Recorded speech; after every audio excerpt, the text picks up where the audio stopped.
E aí, pessoal, mais uma aulinha aqui. Eu vou falar um pouco sobre potenciação e radiciação, tá? Então, bem básico, tá? Então, vamos lá. Aqui eu vou fazer uma diferença aqui, ó. Fazer uma janelinha aqui e vou dividir o quadro, colocar de um lado potência e desse lado aqui raiz, tá? Em primeiro momento, vocês estudam raiz quadrada. Já vou dizer o que é isso aqui, tá? Então vamos lá, rapidinho aqui. O que é potenciação? Pessoal, potenciação é uma maneira de você escrever, por exemplo, este cálculo aqui, ó, de uma maneira reduzida. Quantas vezes o 2 aparece aqui? Pico, aparecem aqui duas vezes, 3 vezes, 4 vezes, 5 vezes. O 2 aparece aqui 5 vezes. Então, eles criaram uma maneira de resumir isso aqui assim, ó. 2 elevado a 5, tá? Isso aqui, pessoal, é a escrita na forma de potência. Alguns exercícios pedem que você faça assim, tá? Quando o exercício diz resolva as potências, ele vai te dar assim, ó. 2 elevado a 5, aí ele quer que você faça o cálculo, né? Aí você faz 2 vezes 2 vezes 2 vezes 2 vezes 2, que vai ficar 32, certo? Tá? Outro exemplo aqui é que é uma situação bem simplesinha, né? Como é que eles chamam o número 2? Né? Eles chamam de base, tá? E o 5 eles chamam de expoente, tá? Então é assim que eles nomearam esses dois indivíduos aqui. A base é o que está embaixo, né? E o expoente, ó, x, né, é o que está em cima. É o número menorzinho e embaixo se chama base. Muito bem? Então, assim, ó, a gente pode fazer 1 milhão de exercícios sobre isso aqui. Não tem o que eu perguntar para vocês de diferente para isso aqui. Então, vamos ver um outro exemplo aqui. 3 elevado a 4, né? Seria 3 vezes 3 vezes 3 vezes 3. Isso aqui é 81. Tá? O que outras coisas que eles podem perguntar, né? Tem alguns exercícios que, por exemplo, eles vão fazer... Deixa eu apagar esse raiz aqui, depois eu faço um outro quadro só para raiz. Tá? Por exemplo, quando eles fazem assim, ó, 2 elevado a 5 vezes 2 elevado a 3. E aí eles perguntam, responda isso aqui na forma de potência. Eles não querem o resultado, eles querem uma coisa engessada, na forma de potência. Tá? Então vamos pensar da seguinte maneira. Quantos 2 tem aqui?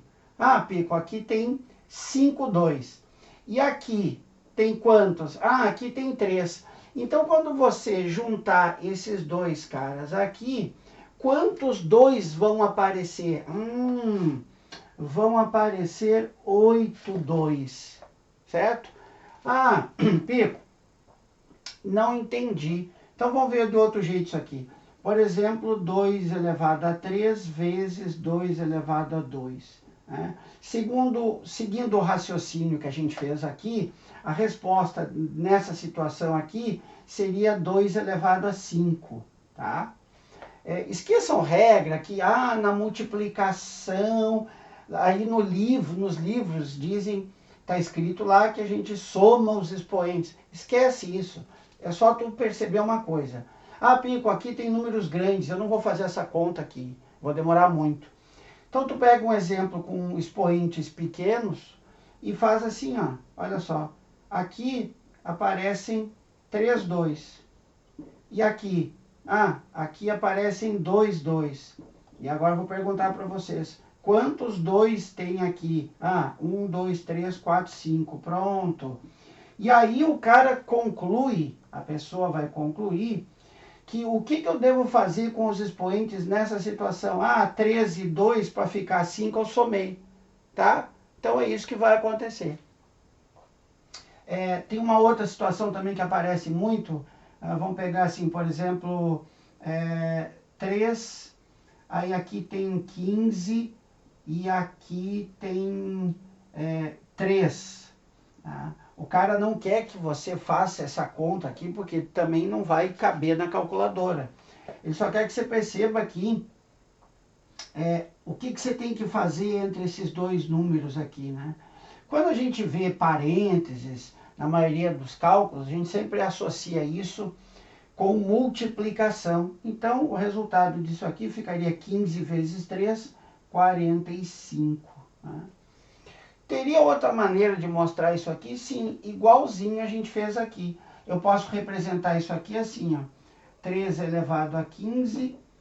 Como aqui o expoente é 3, eu tenho que repetir esse cara aqui 3 vezes. Então, vamos lá. 1, 2, 3. E aí eu vou perguntar para vocês. Quantos 3 a gente está contando aqui, aqui e aqui? Ah, Pico, aqui tem 15. Aqui tem 15, aqui tem 15. Quando a gente juntar todos esses caras, apareceriam 45 3. Certo? E aí a gente volta para o raciocínio aqui de cima. A mesma coisa. Beleza? Tá, agora vamos ver o que a gente considera inverso à potência, que é a nossa raiz. Tá? Só que no caso do sétimo ano, sexto ano, é bem limitada essa questão de raízes, tá? Porque a maioria dos livros traz lá raiz quadrada. Então, raiz quadrada é porque esse cara aqui, que a gente chama de índice da raiz, né, é 2. E aí isso aqui dá o nome de raiz quadrada. O que a gente tem que fazer para resolver isso aqui? Por exemplo, vou pegar uns exemplos aqui. Raiz quadrada de 4. Ah, é 2. Raiz quadrada de 16. Ah, é 4. Raiz quadrada de 49. Ah, é 7. Raiz quadrada de... Deixa eu pensar aqui. Ah, de 100. Ah, é 10. Tá? Por quê? Vamos imaginar aqui. Como aqui o índice é 2, ó, aqui, aqui, só que não está escrito, tá? O que a gente tem que pensar? Em números, aqui eu vou justificar porque que a raiz quadrada de 4 é 2, pois 2 vezes 2 é 4. Tá? Aqui, gente, o índice é exatamente quantos números você tem que multiplicar de forma igual. Então aqui são 2 números porque aqui está dizendo isso. É uma ordem o que o exercício está te dizendo. Procure 2 números que, quando multiplicados, resultem em 4. É isso. Então, nessa situação aqui, por que a raiz quadrada de 16 é 4? Pois 4 vezes 4 é 16. Por que a raiz quadrada de 49 é 7? Pois 7 vezes 7 é 49. Por que a raiz quadrada de 100 é 10? Pois 10 vezes 10 é 100.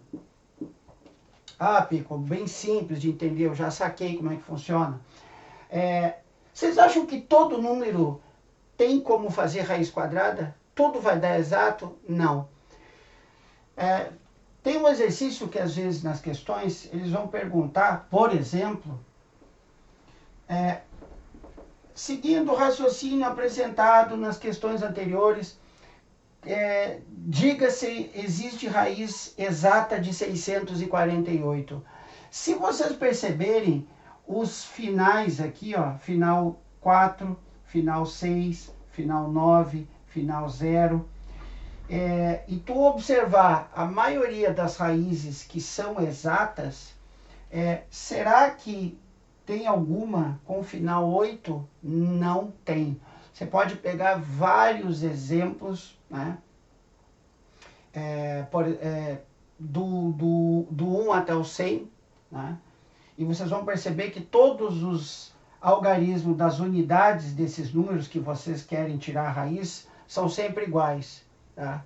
E nunca igual a 8. Ou seja, isso aqui, existe uma raiz, existe, só que ela não é exata. Então isso aqui existe, mas se ele está perguntando raiz exata, não existe desse número aqui, tá? Por causa do final 8. Então ela não é exata, tá? Se você pegar uma calculadora e fizer isso aqui, vai te dar um número gigantesco lá, vai ficar vírgula e vai ficar um monte de algarismo depois da vírgula. Beleza, galera? É isso aí, um abraço do Pico, até a próxima.